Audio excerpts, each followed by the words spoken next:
Terima kasih Anda masih bersama kami di Berita Padang. Bagi Anda yang baru saja bergabung, kami hadirkan kembali 3 berita utama pada pagi hari ini.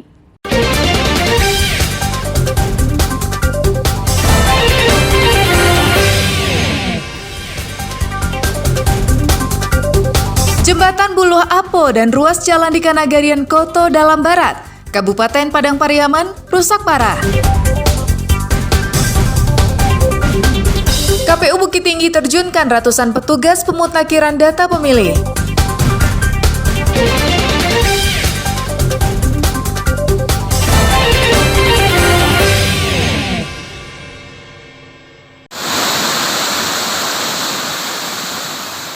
Seorang petugas kebersihan di Pantai Padang temukan sesosok jasad bayi di pinggir pantai.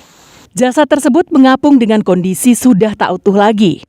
Saat itu, petugas tengah mengenyahkan sampah di sepanjang pantai dan menemukan jasad bayi bersamaan dengan sampah-sampah yang mengapung hingga tersangkut di bebatuan. Jasad bayi malang ini kemudian dibawa ke Rumah Sakit Bayangkara Padang untuk keperluan otopsi.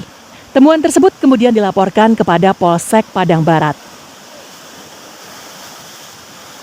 Benar, rekan-rekan, kita dari jajaran Polresta Padang, khususnya Polsek Padang Barat, telah menemukan sesosok bayi manusia. Awalnya ada laporan dari masyarakat, kemudian petugas kebersihan yang sedang bersih-bersih di situ melihat bayi tersebut dan melaporkan kepada Polsek Padang Barat.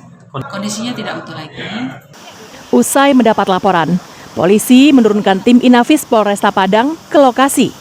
Polisi masih menyelidiki untuk mengetahui orang tua dan penyebab bayi tersebut berada di pantai. Alfi melaporkan dari Padang.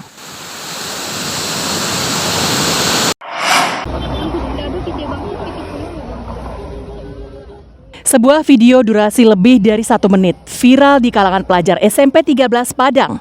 Meskipun tidak terlihat wajah pelaku, namun 1 dari 3 pelaku tampak menghampiri pelajar kemudian meminta uang. Pemalakan itu telah dilaporkan siswa kepada sekolah. Kepala sekolah mencatat sudah terjadi 5 kali pemalakan. Pihak sekolah pun melaporkan dan berkoordinasi dengan Babin Kamtibmas, Satpol PP, serta pihak lurahan. Akibat sering dipalak, kini para pelajar mengaku was-was. Saat ini, mereka memilih pulang sekolah secara berkelompok. Para pelajar juga berharap agar sejumlah petugas berjaga di tempat-tempat pemalak tersebut beraksi. Berharap adanya patroli yang ketat ya dari Satpol PP, polisi, kelurahan dan lain-lainnya agar supaya terciptanya suasana yang kondusif. Sering merasa was-was karena saya sudah pernah merasakannya. Itu mereka datangnya biasanya berapa orang? Kemarin tuh saya 2 orang. Untuk peningkatan kerja polisi lebih ditingkatkan lagi dan tim-tim Satpol PP dan sejenisnya. Ada sini mungkin merasa was-was atau gimana? Iya. Pernah jadi korban? Belum pernah. Belum. Untuk antisipasinya seperti apa? Jaga-jaga aja. Bukan 2 kali, malah ada yang sampai 5 kali siswa kami diperas itu. Jadi baru yang kelima siswa kami melapor ke sekolah. Ketika itulah kami mengambil tindakan. Kami bekerja sama dengan Lurah Kota Bing dan Babin Kecamatan Ketengah agar untuk yang kesekian kalinya tidak terjadi lagi. Meski video pemerasan pelajar tersebut telah beredar luas, namun hingga kini polisi belum menangkap pelaku. Robiham melaporkan dari Padang.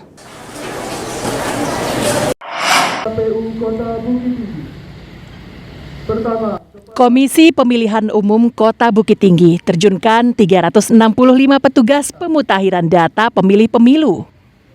Berbeda dengan pelaksanaan sebelumnya, Pantarlih kali ini tidak hanya pencocokan dan penelitian secara manual, namun juga melalui aplikasi e-coklit. Mereka mendatangi rumah-rumah untuk melakukan pencocokan dan penelitian data pemilih. Sebelum diterjunkan ke lapangan, para petugas sudah dibekali pengetahuan dan bimbingan teknis. Menurut Ketua Divisi Perencanaan Data dan Informasi KPU Bukit Tinggi, petugas Pantarlih akan bertugas mulai 12 Februari hingga 14 Maret. Coklit bertujuan untuk mencocokkan secara detail data pemilih yang ada di KPU dengan data asli di lapangan. Hal itu guna mengantisipasi ketidaksesuaian data agar pelaksanaan pemilu 2024 dapat berjalan sesuai dengan amanah undang-undang. Petugas petugas pemutakhiran data pemilih sejumlah 365 orang di KPU Kota Bukit Tinggi sudah kita lantik. Mereka akan bekerja melakukan kegiatan coklit, pencocokan penelitian, dan akan datang dari rumah ke rumah untuk mencocokkan daftar pemilih dengan administrasi kependudukan yang dimiliki oleh warga, yaitu berupa KTP dan kartu keluarga. Tidak hanya manual, pencocokan dan penelitian juga dilakukan melalui aplikasi e-coklit yang dimiliki masing-masing Pantarlih. Saat bertugas di lapangan, petugas juga dibekali atribut resmi. Ratusan Pantarlih akan bertugas di 24 kelurahan yang tersebar di 3 kecamatan sekota Bukit Tinggi. Dina Amrina melaporkan dari Bukit Tinggi.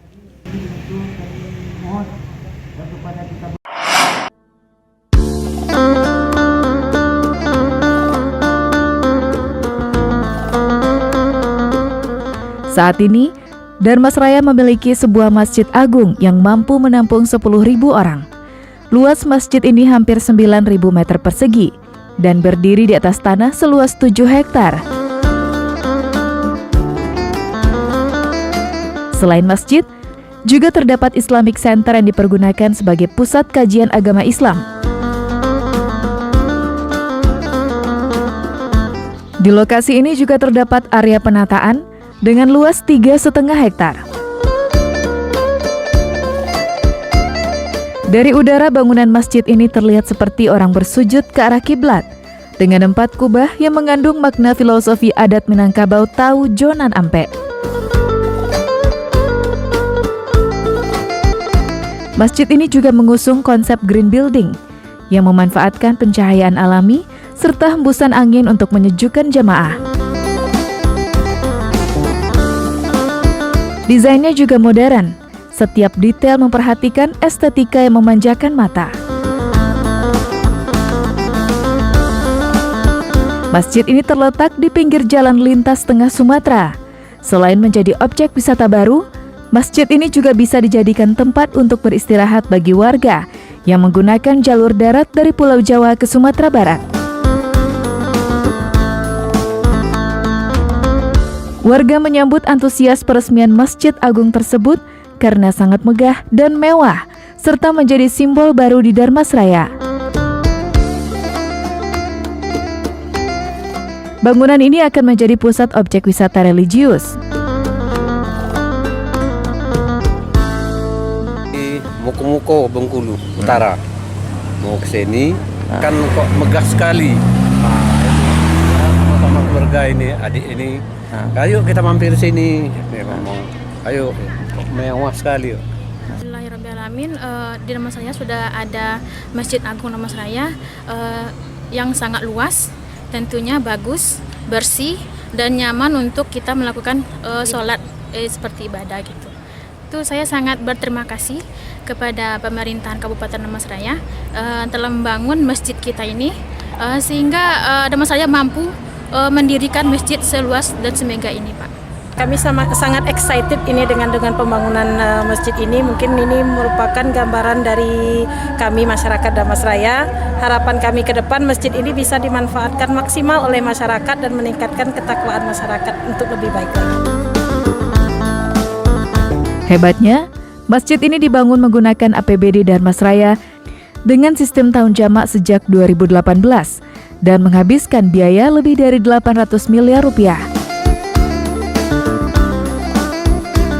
Pemerintah pusat hanya membantu penataan lanskap yang bersumber dari APBN sejumlah 18,9 miliar rupiah.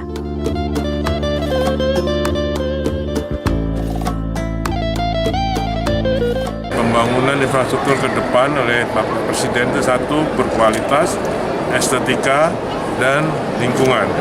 Kita lihat ini kalau plafonnya ini kan berestetika, ada nilai arsitekturnya, tidak perlu, tidak harus. Kalau saya tidak harus ditutup. Ini sudah nilai arsitekturnya sudah dinampakkan dari situ. Ya, jadi ini sangat bagus. Dan ini suatu penghormatan yang luar biasa bagi masyarakat Damasraya dan Bapak Menteri atas nama Bapak Presiden untuk meresmikan Masjid Agung ini. Mudah-mudahan ini menjadi berkah bagi kita bersama. Amin. Penggunaan masjid ini diresmikan Menteri PUPR Basuki Hadi Mulyono. Eko Pangestu melaporkan dari Darmasraya. Saudara, informasi tadi sekaligus menutup berita Padang pagi ini. Saya Frin Meriana beserta tim redaksi yang bertugas mengucapkan terima kasih. Sampai jumpa.